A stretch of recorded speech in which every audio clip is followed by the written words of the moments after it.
할렐루야. 네, 오늘은 성령 강림 후 25번째 주일이고 또 추수감사 주일입니다. 오늘 성서일과의 복음서 본문이 두 개가 제시되어 있는데요. 하나는 이제 마태복음 25장에 우리가 지난주에 열처녀 비유 나누었죠. 그 다음에 나오는 이제 달란트 비유가 말씀이 하나이고, 또 하나는 우리가 방금 읽은 누가복음 17장의 10명의 나병 환자 이야기가 오늘 성서일과의 복음서 본문입니다. 저는 그 중에서 추수감사 주일에 맞추어서 누가복음 본문을 여러분들과 나누려고 합니다. 제목은 그 중에 한 사람인데요. 우리가 주님이 인정하시는 그 중에 한 사람이 되기를 바라는 그런 마음을 담아서 제목을 정해 보았습니다. 추수감사절은 이제 미국에서 유래되었죠. 여러분 너무 잘 아실 테지만 제가 작년 추수감사주일 그 설교를 호세아 9장 말씀을 가지고 했었는데, 그때도 잠깐 말씀드렸지만 영국에서 이제 신대륙으로 건너온 그 청교도들이 미국 동부의 이제 매사추세츠 폴리머스라고 하는 지역에 정착을 했고, 거기서 이제 인디언들의 도움을 받아서 이제 농사를 지을 수가 있었습니다. 처음에는 이제 영국에서 가져온 씨앗을 심고 농사를 열심히 지었는데 이 풍토가 안 맞아서 농사가 잘 되지 않았다고 합니다. 그래서 여러 번 실패하고, 그 다음에 이제 1621년 11월에 첫 수확을 냈어요. 이제 인디언들의 도움을 받아서. 그래서 그 첫 수확을 기념해서 이제 감사의 예배를 드렸는데, 그것이 오늘날 추수감사절의 기원이 되었습니다. 사실 미국에서는 이제 11월 넷째 주 이제 넷째 주 목요일을 추수감사절로 지키고, 우리는 이제 미국 선교사들의 영향을 받아서 11월 셋째 주 주일에 추수감사주일을 지키죠.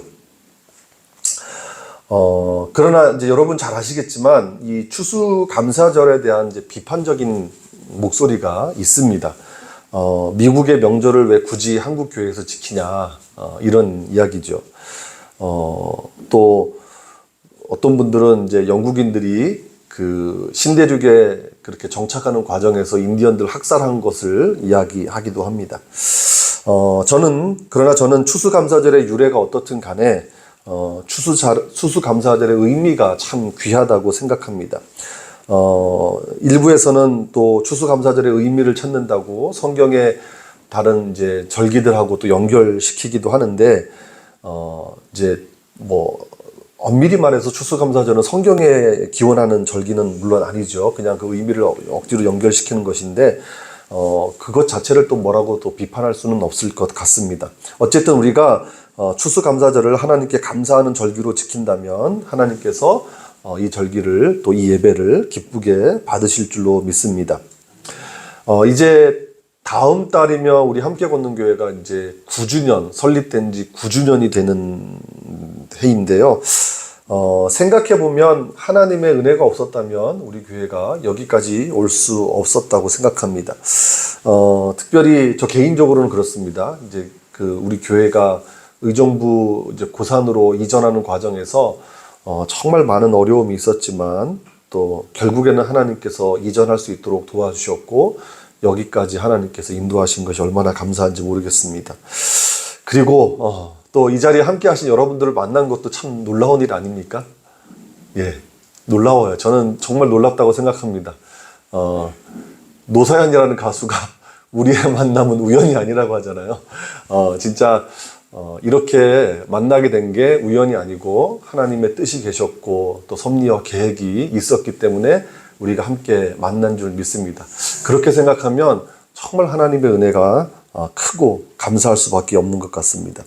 우리가 앞서 찬양드렸던 것처럼 모든 것이 다 하나님의 은혜입니다. 모든 것이 그래서 다 감사합니다. 자, 오늘 본문에 보니까 10명의 나병 환자가 등장합니다. 우리가 옛날에는 이 나병을 이제 문둥병이라고 불렀죠. 문둥병. 그러나 요즘에는 이제 문둥병이라고 부르면 큰일 납니다. 나병이라는 말도 적절한 말은 아닙니다. 성경에는 나병이라고 나와 있지만 요즘에는 한센병이라고 불러야 됩니다. 한센병. 저도 정확히는 잘 모르는데 그 나병이라는 용어에 편견과 차별의 의미가 내포되어 있다고 합니다. 제가 전도사 시절에 그 여수에 있는 그 나병 환자들 시설 애양원이라고 있지 않습니까? 그 애양원을 다녀온 적이 있는데, 그때 이제 그 시설을 관리하는 분이 여기서는 절대 나병이라는 용어를 사용하시면 안 됩니다. 그렇게 나병이라는 용어를 쓰게 되면 혹시 환자들이 이제 그 이야기를 듣고 상처를 받을 수 있다고 이야기를 하더라고요. 그래서 되게 조심했던 그런 기억이 있습니다. 자, 어쨌든 오늘 본문에서는 나병 환자라고 기록하고 있는데, 이제 한센병 환자들을 이야기하는 것이죠. 그러니까 나균이라고 불리는 이제 일종의 박테리아가 몸속으로 침범해서 피부 조직을 이렇게 변형시키고 그리고 이제 마비시키는 그런 병입니다. 그래서 흔히 이제 살이 뭐 썩어 들어가기도 하고 또 문드러지기도 하고 막 이렇게 짓물러서 쉽게 막 발가락도 막 하나 툭툭 떨어지기도 한다는 그런 병입니다. 그러다 보니까 이 한센병 환자들은 이제 건강한 사람들이 볼 때는 좀 다소 혐오감을 줄 수 있는 그런 흉측한 모습인 경우가 많았습니다. 그래서 과거에는 이 한센병을 이제 하늘이 내린 병, 천형이라고 해서 아주 그 하늘이 내리는 몹쓸 병으로 생각했죠. 그래서 이 한센병 환자들을 죄인 취급하기도 했습니다. 게다가 과거에는 이 한센병이 전염성이 매우 강한 병으로 오해를 했습니다. 물론 이제 한센병이 전염성인 것은 맞대요. 그렇지만 아주 밀접한 접촉이 아닌 이상에 쉽게 전염되지는 않는다고 합니다. 그러나 과거에는 이런 이제 의학 정보가 없다 보니까 한센병 환자들과 접촉을 하면 바로 전염되는 줄로 알고 그들을 멀리하고 그들을 이제 격리시켰던 거죠. 예수님 당시에는 이제 고대 사회니까 그런 오해가 더 컸겠죠. 그래서 그런 사람들을 따로 격리시켰습니다. 예수님 당시에도. 그래서 한센병 환자들은 예수님 당시에 이제 보통 사람들과 함께 살지 못했고 마을에서 멀리 떨어진 곳에서 따로 살았죠. 자, 그런데 여러분, 오늘 본문 19절, 12절에 보니까 이 한센병 환자들이 사람들이 사는 마을로 들어왔어요. 예수님께서 예루살렘으로 가시려고 갈릴리와 사마리아 경계를 지나시는 중이었다고 합니다.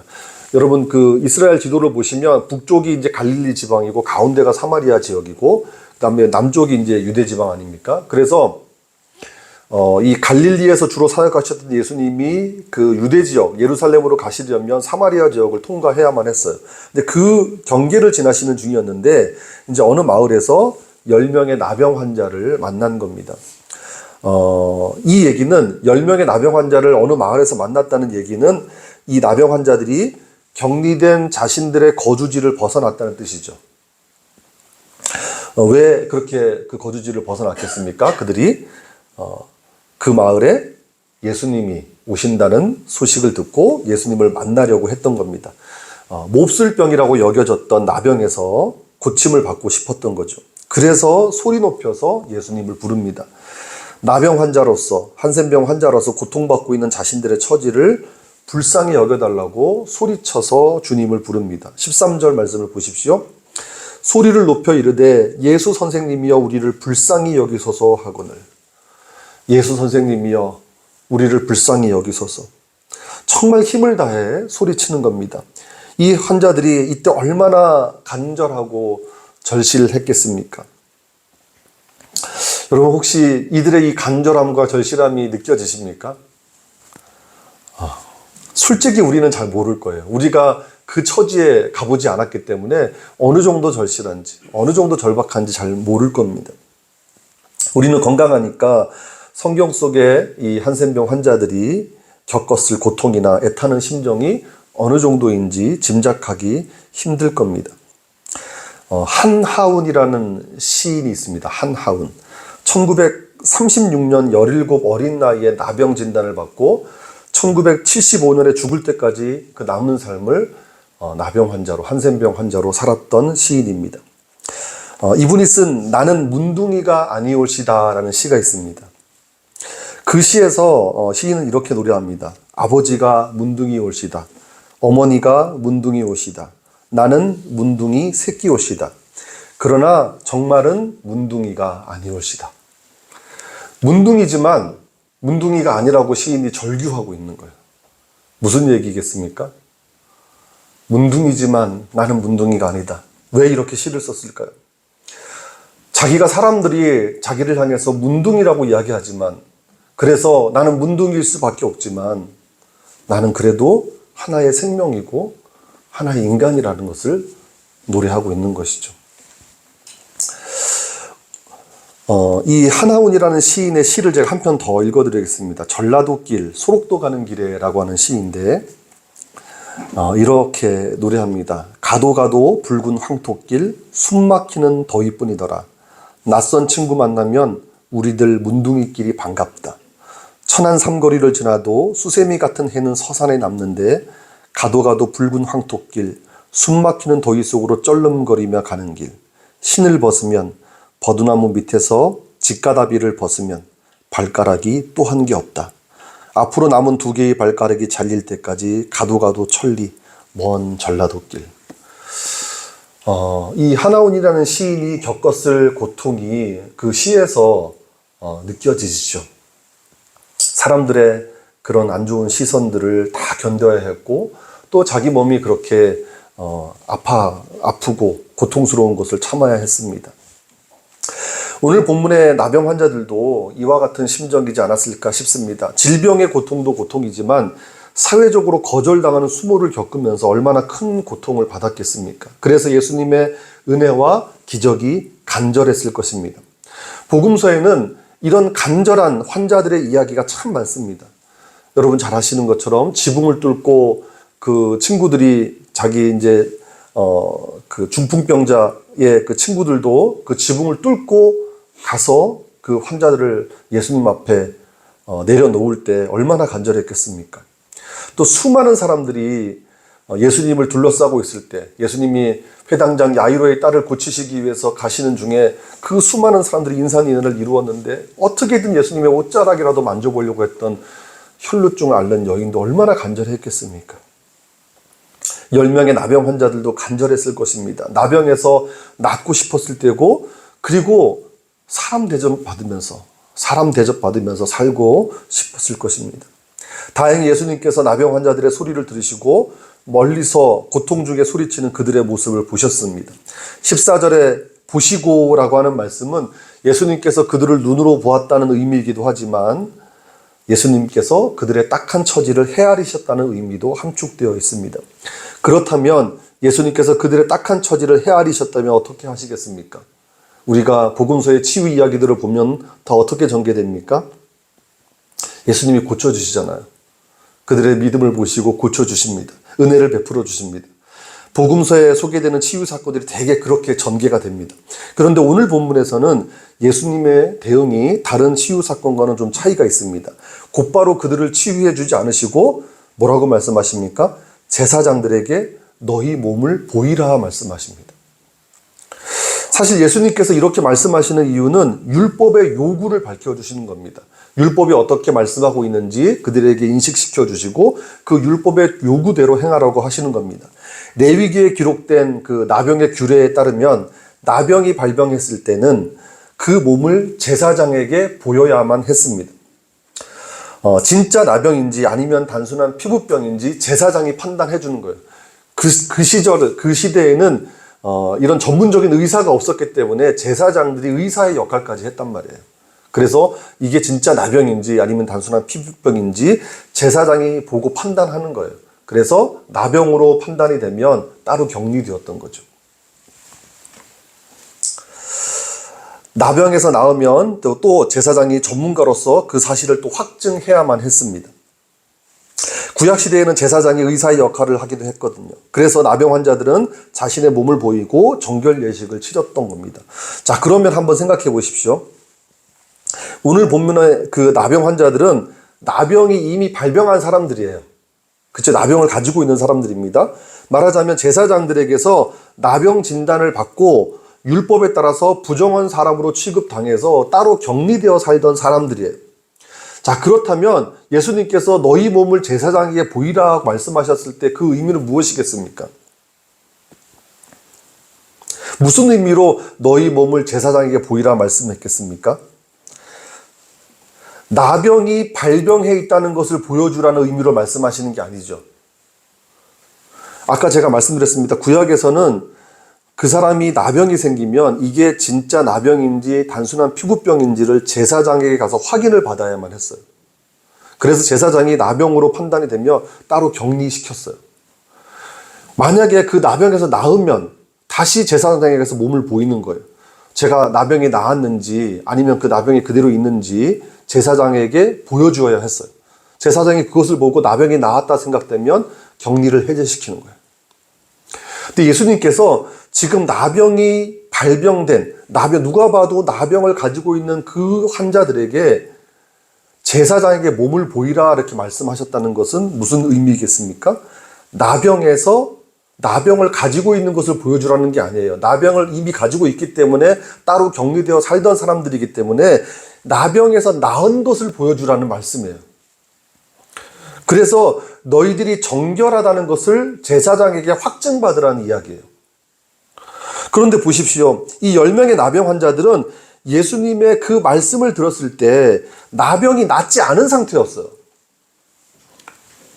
나병이 낫지 않았는데 나병이 나은 것을 보여주라고 예수님 말씀하시는 거예요. 이게 뭘 의미하냐면 나병 환자들은 자신들의 나병이 나았다는, 말하자면 눈에 보이는 증거가 없음에도 불구하고 나병이 나은 것처럼 행동할 것을 요구받았다는 얘기예요. 14절 말씀을 보십시오.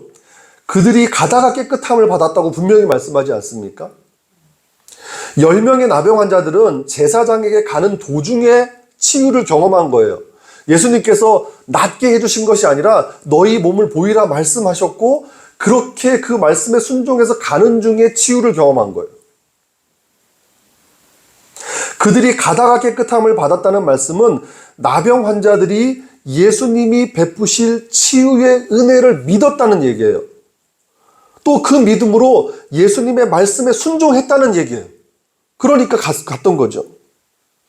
바로 이러한 믿음과 순종에 하나님의 은혜가 그 나병 환자들에게 임한 거예요. 바로 여기까지가 이 10명의 나병 환자들이 경험한 치유의 이야기입니다. 오늘 말씀이 여기서만 끝났더라도 우리에게 충분히 은혜가 되는 얘기예요. 예수님의 말씀, 하나님의 말씀에 그것을 믿음으로 반응하고 순종하면 이렇게 은혜가 임하는구나. 우리가 충분히 은혜를 받을 수 있는, 또 도전을 받을 수 있는 말씀입니다. 그런데 오늘 본문의 핵심은 후반부에 있어요. 드라마로 치면 놀라운 반전이 숨어있는 이야기입니다.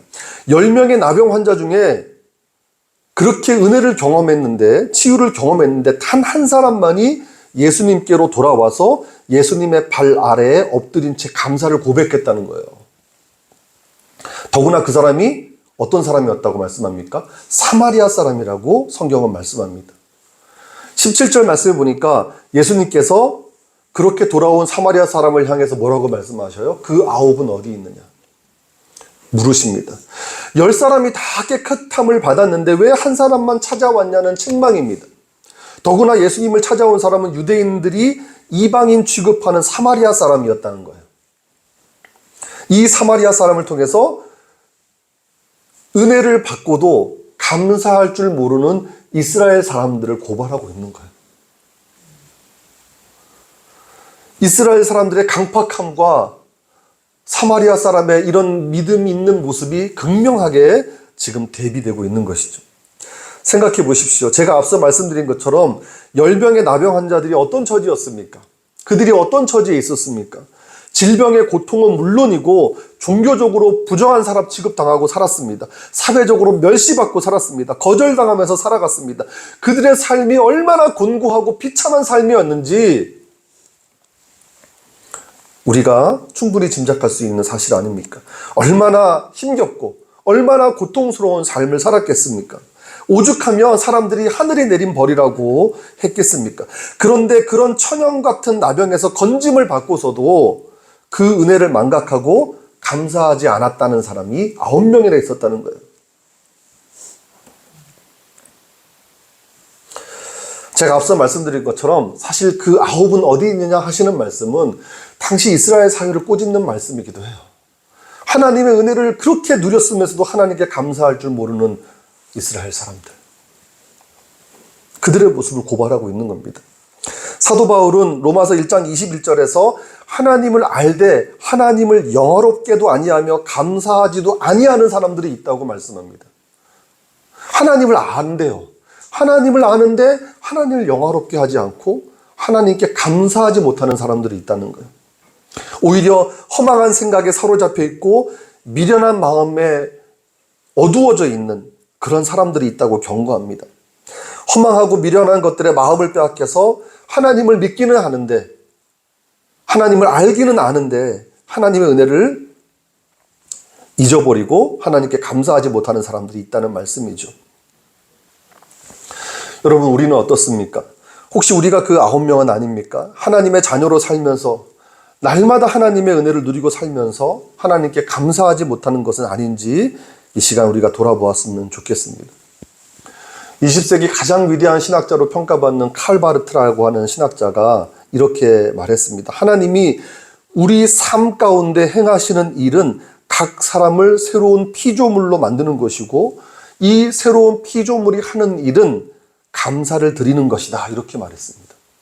이 얘기는 감사라고 하는 것이 우리의 행위나 태도의 문제가 아니라 우리 정체성의 문제라고 본 거예요. 그러니까 그리스도인은 감사하는 존재가 되어야 한다는 거예요.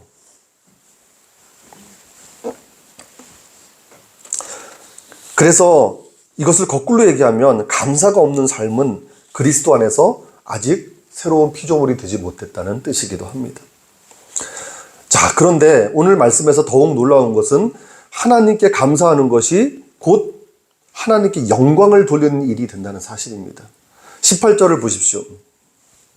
예수님께서 뭐라고 말씀하십니까? 이 이방인 외에는 하나님께 영광을 돌리러 돌아온 자가 없느냐? 이렇게 말씀하십니다. 비록 이방인 취급을 받는 사마리아 사람이었지만 그는 하나님께서 베푸신, 주님께서 베푸신 그 은혜를 기억하고 감사할 줄 알았습니다. 반면에 나머지 9명의 유대인들은 은혜를 망각하고 감사하지 못했다는 거예요. 제사장에게 가는 도중에 치유를 경험했잖아요. 하나님의 은혜를 체험했잖아요. 그것이 어떤 인간적인 방법으로 나을 수 없다는 걸 그 누구보다도 잘 아는 사람들이었을 거예요. 이것은 하나님의 은혜라는 것을 그들도 알았을 거예요. 그러나 하나님의 은혜를 체험했지만 그 은혜를 금세 잊어버렸어요. 감사할 줄 몰랐어요.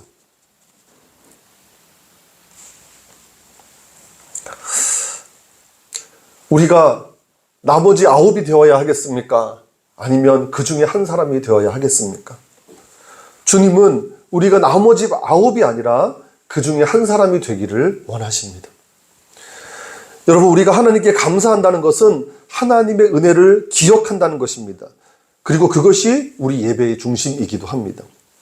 역대상 16장 7절 이하에 보면 감사 찬양이 기록되어 있는데 예배 중에 드려지는 감사의 의식을 아주 생생하게 보여주고 있습니다. 거기에 보면 우리가 하나님께 감사를 드릴 때 하나님의 행적을 만민 가운데 선포하고 하나님이 베푸신 축복과 하나님의 신실하신 은혜를 기억하면서 찬양하라고 말씀하고 있습니다. 하나님께 감사한다는 것은 하나님께서 우리에게 베풀어 주신 은혜를 기억하고 그것을 찬양한다는 거예요. 그것이 바로 감사이고 또 그것이 진짜 예배가 된다는 것입니다. 그리고 그것이 하나님께 영광을 돌리는 일이 된다는 것입니다. 이제 여러분, 지나온 시간들을 한번 돌아보십시오. 생각해보면 우리는 헤아릴 수 없이 많은 은혜를 경험한 사람들입니다. 복을 받은 사람들입니다. 우리 함께 걷는 교회도 지난 9년 동안 놀라운 하나님의 은혜가 있었습니다. 교회가 개척되고 또 설립되는 과정에서부터 9년이라는 시간을 지나기까지 하나님의 은혜가 없었다면 어떻게 이 교회가 존재할 수 있었겠습니까? 또 우리 개개인의 삶을 한번 돌아보십시오. 하나님의 은혜가 없었다면 어떻게 우리가 지금 이 시간 이 자리에 자리할 수 있었겠습니까? 그러므로 우리가 할 일은 하나님의 은혜를 기억하는 일입니다. 여러분의 삶에서 또 우리 교회 가운데 역사하신 하나님의 은혜를 잊지 않으시기를 주님의 이름으로 축복합니다. 그 모든 은혜를 기억하고 감사하는 우리 모두가 되기를 다시 한번 주님의 이름으로 축복합니다. 시편 50편 23절 말씀에 보면 감사로 제사를 드리는 자가 하나님을 영화롭게 한다고 말씀합니다. 오늘 본문도 그러잖아요. 예수님께서 그 감사를 고백하는 사마리아 사람을 향해서 이 이방인 외에는 하나님께 영광을 돌리러 오는 자가 없느냐 말씀하시잖아요. 하나님께 감사를 드린다는 것은 하나님을 영화롭게 하는 일이고 하나님께 영광을 돌리는 일이라는 거예요. 시편 50편 23절 말씀도 그렇게 분명하게 말씀하고 있습니다. 그리고 그렇게 감사로 제사를 드리는 자가 하나님을 영화롭게 하고 또 그런 사람들에게 하나님께서 당신의 구원을 보여주신다고 말씀합니다. 오늘 본문 19절 말씀도 보십시오. 감사를 고백한 사마리아 사람에게 무엇이 선포됩니까? 구원이 선포되지 않습니까? 바라기는 저와 여러분 모두가 하나님의 은혜를 기억하고 그것에 감사함으로 하나님께 영광을 돌리며 또 그 믿음으로 구원받는 사람들이 되기를 주님의 이름으로 축복합니다. 기도하겠습니다. 하나님, 우리가 그 중에 한 사람이 되기를 원합니다. 하나님의 은혜를 누리면서 그 은혜를 기억하고 또 그 은혜에 감사하는 사람들이 되기를 원합니다. 감사함으로 하나님께 영광을 돌리는 복된 사람이 되기를 원합니다. 이제 우리를 깨우쳐 주시고 감사하는 존재로 살아갈 수 있도록 도와주시옵소서. 예수님의 이름으로 간절히 기도드립니다. 아멘.